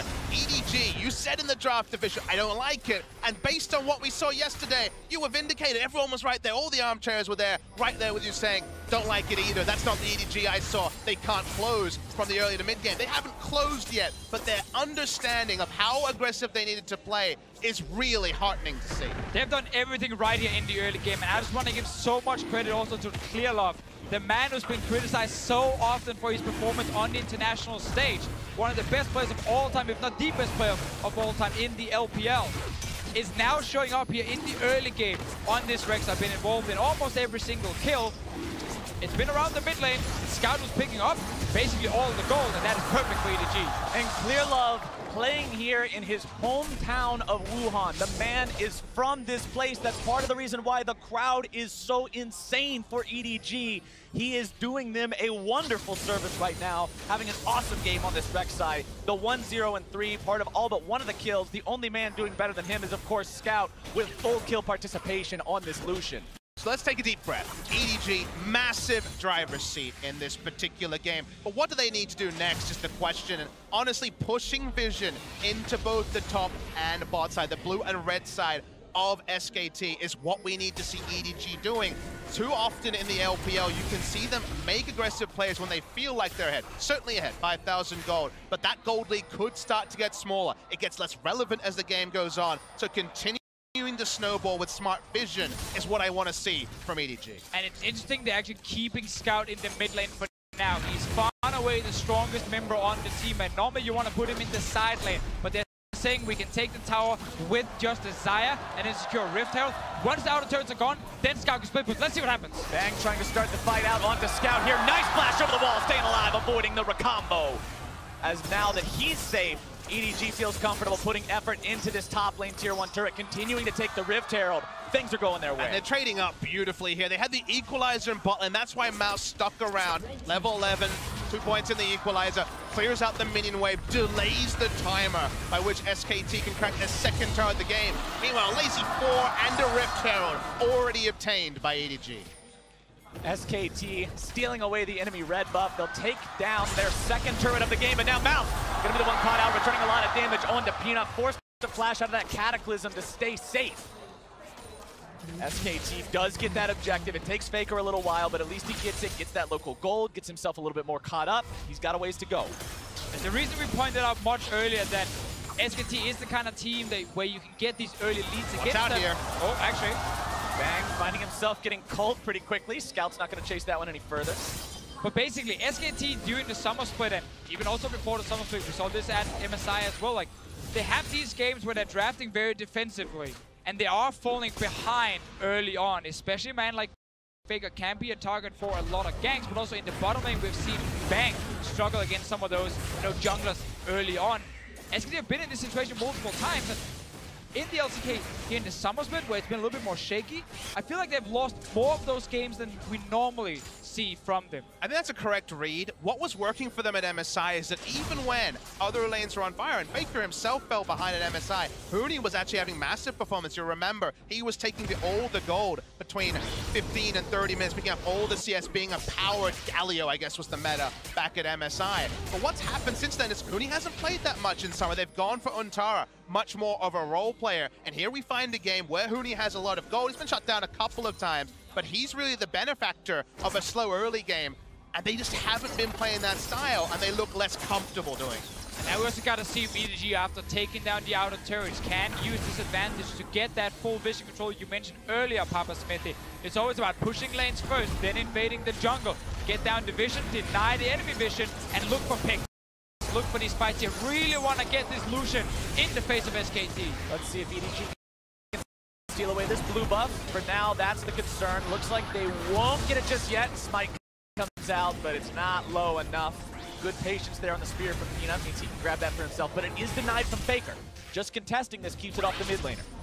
Another Mountain Drake spawning as well in a few minutes. So EDG will have a lot of tools to rushing down a Baron, which is a good thing for EDG, because yesterday they spent so much time setting up control wards and then never starting the Baron itself. Never feeling like they could just take it down fast enough, and it bought so much time for AHQ.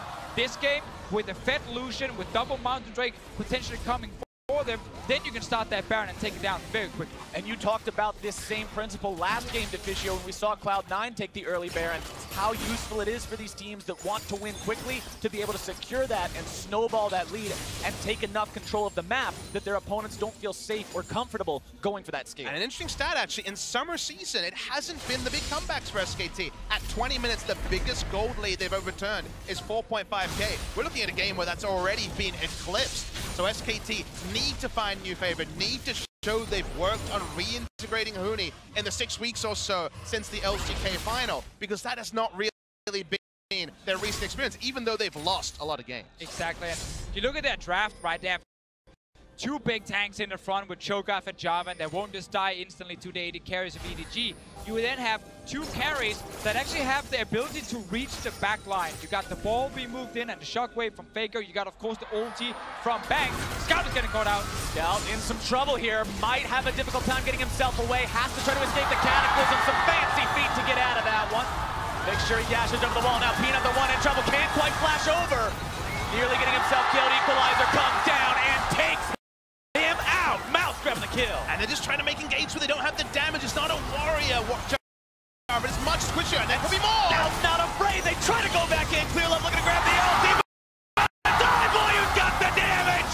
Faker drops again, and Clear Love takes him down. They keep finding team fights and they keep taking out SKT. It's 8-0 in kills. But it's even more than that, Deficio. They're being gifted team fights. They're being seen. SKT think they've got the chance, thinks they've got the moment to slow down the game. That moment is still not there for SKT. Yeah, that was the most classic Scout face check we see so often, where he suddenly gets surprised, but because he's so far ahead, he was actually able to just tank it up. And now the Baron is being started with the Ardent Center on the Janna, with the full team attack speed.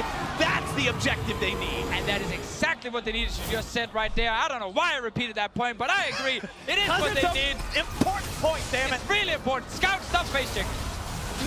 And we're seeing the replay here. They just didn't have the damage. Faker wasn't around to use the shockwave. That was the burst they needed to close the fight. And Peanut flashes for distance. Very nice equalizer. Burnt to a crisp, sitting on that.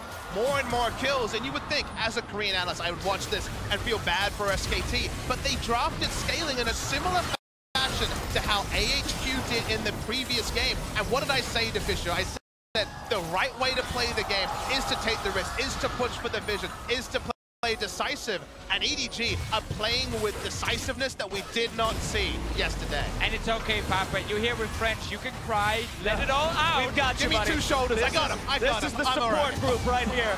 Gotta you, pal. We got you, and EDG got second Mountain Drake. Gonna continue to provide them with extra objective control and pushing power. Now that they've got 2 under their belt, the third one spawning next. If they can retain control over the game the same way they have, they are on a wonderful path to being able to find the win and seal the deal here. And then you look at the side of SKT, they really don't have anything. They've still got a time to get to 3-4 items if you get to 40 minutes, but it doesn't look like 40 minutes is coming. EDG want to break the base with the first Baron buff. And Scout so far forward on that front line. He knows how strong he is. He's got his flash, he's got his dash. He learned his lesson yesterday about that choke AHQ. He's not going to be caught out again. And you know how much this will mean. He's got 100% kill participation. The game played through his lane against the player he could never unsee on SK Telecom. EDG still looking to break this base open, not bothering with a 1-4 split. They've got 5 men strong. They've dropped down the equalizer. They drop Faker's helm.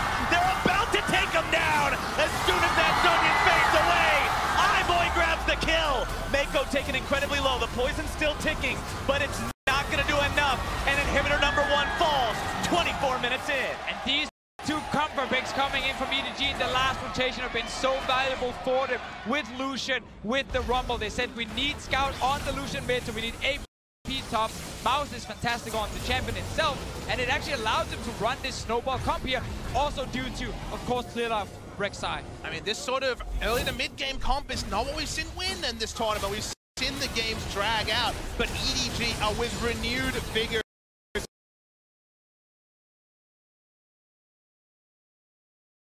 Old team to clear off the minion wave. I thought, okay, just gonna get the inhibitor. They wanted more.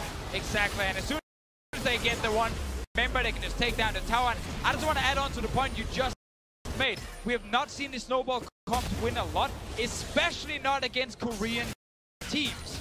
We've seen multiple teams actually try it already here day 1 and day 2, but SKT right now, they're looking in such a tough spot that it seems almost impossible for them to come back. They're down over 9,000 gold, 25 minutes into the game. You can see the amount of blue side wards down on the SKT side of the map, showing how far forward EDG want to play and want to push. They've got everyone hanging around this top side. They want the top lane tier 2. SKT will look to defend it, but it's going to be hard. Ulti traded back and forth there. Shockwave for that Xayah ult. Now, can EDG force the push any further? Scout gonna have to dash backwards after getting caught out by the rupture. SKT hold the line for now. I think SKT lose the perfect team, but they don't even have Infinity Edge on the Twitch yet. When they make their last stand, the items are not there. And it just feels like we're waiting for minions, waiting for cooldowns on the side of EDG. Because SKT, the cupboard's bare. Such a difficult situation for the LCK representatives to be in. We talked about how these two teams were titans from their region, how there's a history between them. And right now, EDG is looking to add one hell of a page to that history book.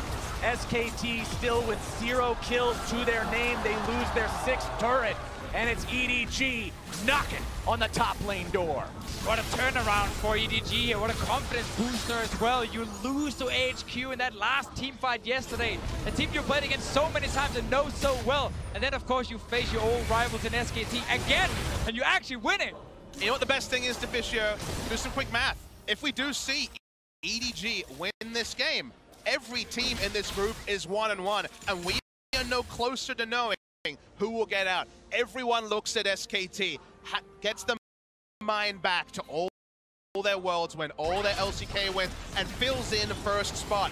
SKT were not undefeatable in summer season. Sure, they picked it up at the end, but they had that big phase where they couldn't work out a patch and just fell again and again and again. You can cast your eyes and see some important items finally inch towards Infinity Edge. Even the execution is calling to deny something like the Redemption, and also the Jana Monsoon is there, but it's still a deficit to the tune of 9.6k gold, and SKT team fighting out of this would be another story, another development, because it's damn hard. And SKT just don't have the gold to get things like Redemption and Locket just yet, so this Rumble is really, really effective when he's landing the equalizer in the back line. Very little magic resistance or shielding to really save Faker or Bang. EDG continues the push. They've got 1 turret left standing outside of the SKT base. They're looking to take it down now. Scout backing himself up as he does get silenced. Shield onto him as he is playing the role of the front line this game. Both Baron and 3rd Mountain Drake will be in slightly over a minute. And when you're missing that clear front line, what you need to do is be able to run aggressively towards the enemy team. And that's where the Rumble can come down behind the tower and then set up the rest of EDG with Clearlove chasing at SKT. To me, when I start to think of how could EDG lose the fight, it's not keeping tabs on Twitch and turret diving, being surprised by his damage. If they see Twitch, they'll know everything they need to potentially take down SKT. Waiting on that last big engage. If they win a fight here, the game is completely over. Culling comes out, look at the base of SKT. It's being absolutely ravaged by these super minions. Nexus turret number 1 almost already down. EDG continuing the pressure here in the bottom lane. Scout says, I don't care about the minions. I just want to put damage into this thing. They see Orianna. They don't need to play as respectful. They have control wards if they wanted. Rek'Sai around the left. It's around the right, though. That's going to be a turret. It's time to pull the trigger. They do so. They grab the turret. Now they can move back to the Mountain Drake. Then they can set up for Baron Vision. The path is clear for EDG. They'll take down the Scuttle Crab in these last remaining moments, waiting for that Drake. They're getting a third Mountain Drake. They already got the first Baron. That was huge for them to actually get a bigger goal lead. They're saving the Drake for now. They got two already. Bang is hiding. He's coming. Bang looking to come in. Here comes your initiation. They're right through. Oh my God. Baker Shockwave will find them all. And SKT, with a hell of a response, will take down 4. They did it. They fought back from a 9,000 gold deficit and won a team fight against all expectations. Rumble could not get the perfect equalizer because in half a second, everyone's health bar exploded. One mistake, and a team like SKT will punish you and they will take it all. I have talked to multiple casters and analysts so far during Worlds leading up to Worlds, talking about SKT as a team, and when you watch SKT and they're down 10,000 gold, you can never count them out. Consider EDG have no vision on the red side. Where is Twitch is what they should be asking. When they see Ori, they can probably guess, but this Wombo's out of this world. It all starts with that engage from Wolf on the Rakan, and he picked up fairly late in the summer split, but had some very impactful performances on in the playoffs, using it here to start the fight, set up the shockwave from Faker, and of course, easy damage for Bang as well. And that's now a Baron to SKT. From 11,000 gold to 4,000 gold, SKT bounces back. And right now, EDG wish they'd just taken that third Drake, recalled, got back to base, reset the entire map. But sadly for them, they walked into the mid lane and SKT were ready. And now we've got that point where you've got to worry about the composition difference because SKT has that scaling comp. They've got that big front line. I mean, you just put your eyes into the items on the right side of your screen. Death Cap out of nowhere. Second Zeal item completed for Bang, who was smarting, what, 5 minutes ago without even an Infinity Edge. That's turned into 2 Zeal items. And these are the item points. This is the timer post 30 minutes where some of those prophecies from pick and ban suddenly look eerily surprising. But man, the way it got here, the turn it took, was basically a horror film for any LPL fan. I mean, it's been a fantastic game to watch so far here. And the fact that SKT are now hitting the late game, meaning they have the stronger comp, is fantastic for them. They're hiding in this little brush here. Seeing if they can find the pick on the Huni who pops the righteous glory, but there's no way out of that. Bang shows his face, but not really an equalizer. Equalizer comes down. Both redemptions going to be overlaid like a Venn diagram. Not a lot coming out from either one of those. Peanut now going to be the target. SKT may be in a tough spot. Scout looking for more. Has to be very respectful of what Faker can do. I like the play from EDG. Hide in the brush here to get a kill to try and stop the Baron bot team from pushing. Bang still got ulti. 25 seconds on Huni with TP ready. You see the pauses they have to take now. Suddenly, you can't face check the Death Cap Orianna. Suddenly, you are respecting the Twitch. So Relentless Aggression could have happened after a single pick before that fight. Now, respect is required. And you mentioned some of the offensive items before here, Papa Smithy, like Death Cap. I just want to go back to the Locket and the Redemption. They were not there before when EDG were snowballing. They are here now. So SKT are able to stop this Rumble from having the same impact in team fights, and no one is really dropping low when EDG are starting fights anymore. And that's kind of the scary thing is Locket plus Redemption equals a sad Rumble. Unfortunately, even adding on items, that is just a natural counter that was added into the game. couple of months ago. So SKT maybe need to stay grouped. Maybe they can't rely on Huni, not have all those isolated deaths, but they are in with a fighting chance. And you also got to feel a little bit sorry for EDG and the triple Mountain Drake, because the value of these have now basically disappeared when it comes to winning late game fights. You've already gotten most of the objectives you needed. That second Baron respawn was supposed to be where EDG cashed in on having multiple Mountain Drakes just rushing it down, but they lost that fight. They're not getting any scaling from it either, so it's all in favor of SKT at the moment. How quickly the tides can turn. All it takes is one incredible team fight from one incredible team with one incredible shockwave. And now they are in full control, pushing up into the base of EDG, wanting to claim some inhibitor turrets of their own. They've got Huni in the top lane, everyone else here bottom side, seeing what they can accomplish. Baron will be active for another 45 seconds as EDG has just seen a complete change in attitude from Scout being on the front line, constantly flexing those muscles, shooting whenever he has a chance, to now having to play back behind that turret. Their comp can't deal with the 4-1. Cho'Gath and Rumble.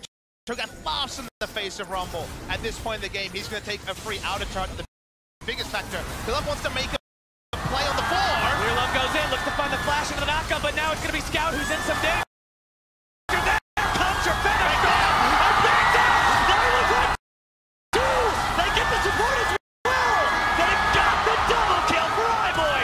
Huni's on the run. EDG looking to finish him off. The Righteous Glory pops. Huni's going to get himself away, but the Cho is slow, and Scout's looking to run him down. He's still chasing. Huni's just trying to buy time here. He wants people to respawn. Huni's going to die very soon. Huni will go down. The flash from Neko to guarantee the minions. EDG marching up the mid lane. They've got 25 seconds on Bang and Peanut.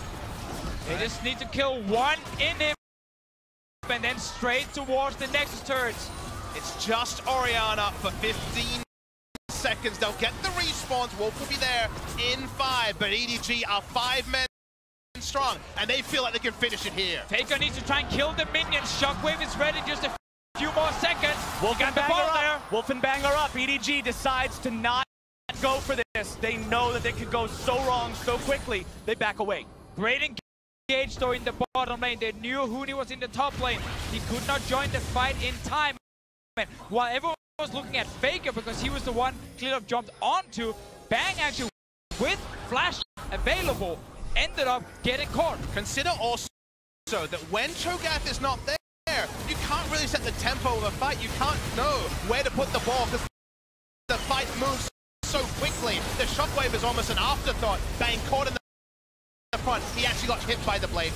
Exactly, it was all on iBoy right there. The entire front line of SKT were gone because Peanut was actually sitting in the jungle, just kind of looking for potentially a flank onto EDG, and we get to see Huni just die in the very end. Mako using the flash for that one.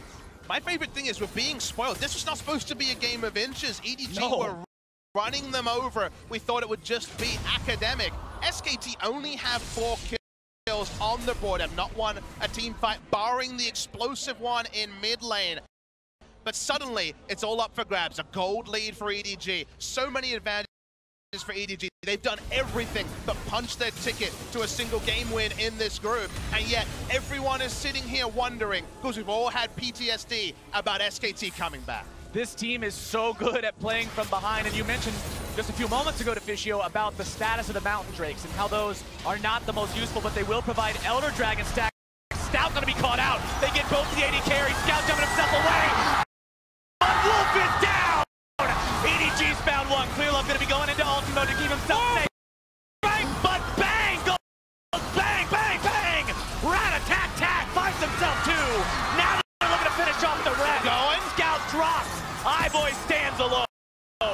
Man, iBoy, if you had more of a front line, you can see the blinking health members.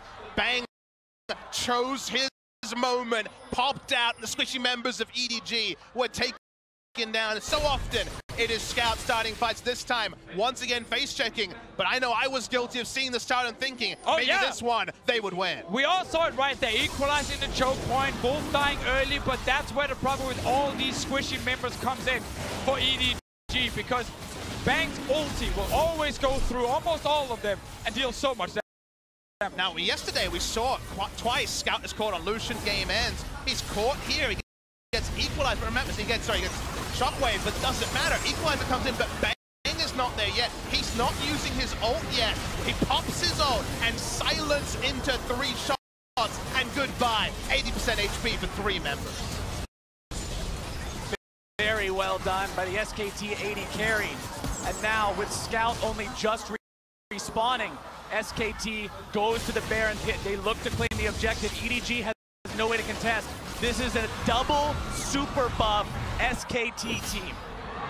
And once again, you have one of these games where you just feel like EDG should be able to win because they were so far ahead. But on the other side, you have these legendary players who's been in this situation for years, like Bang, like Faker, and they're able to come up big in the very, very important moment. And the part I love about Worlds is Deficio. It feels like it's a final here. It feels like this is the culmination of something. It's only the culmination of day 2 of the group stage. The crowd going mental every time EDG picks up a kill. SKT trying to steady the ship. It's steady to the tune of 100 gold, but we have to remember where we were in pick and ban. 100 gold at 38 minutes means that SKT's team comp is ripe for success. And you talk about the crowd going mental and the feeling of this whole game, but the arena is silent right now. The crowd is on a knife's edge waiting for the outcome of this game.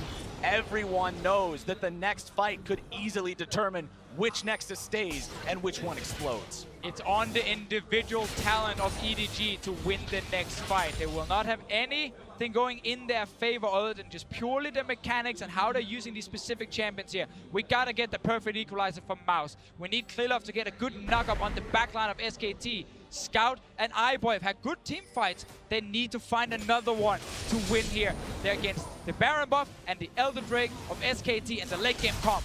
Once again, Huni not grouped. Of course, they're working on their side lanes here. SKT wanting to take down the last of the turrets, shy of the inhibitor turrets. It goes down, their first gold lead in a while. Inconsequential, like we mentioned, though. Not in any way getting the maximum value out of these buffs, it should be noted. Elder will be falling soon to stay themselves up, and, well, at least we can rejoice, because when we don't see the base being broken, we're going to get at least one more 5v5. Any single fight, any single pick could be this game, gentlemen. Red inhibitor respawning mid lane, as Bang opens up on the top lane inhibitor of EDG. Scout, Clear Love, these guys that did so much in the first part of the game now find themselves on the back foot yet again. All 10 summoner spells up on the side of EDG. Not the same story being told for SKT, but they've still got the majority of them.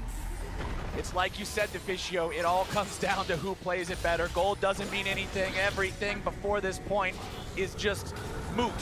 It's equal ground. It's who's gonna win, and Clear Love wants to go in. He's gonna be silenced, forced back a little bit now. Peanut soaking some damage of his own. Wolf jumping to his aid. The inhibitor turret continuing to tank damage. The knockup coming out again onto Clear Love. Mouse not finding the opportunity to lay down the damage. Scout. As Scout goes over the wall, finds a couple more shots into Huni. SKT now retreating after grabbing the turret. Huni had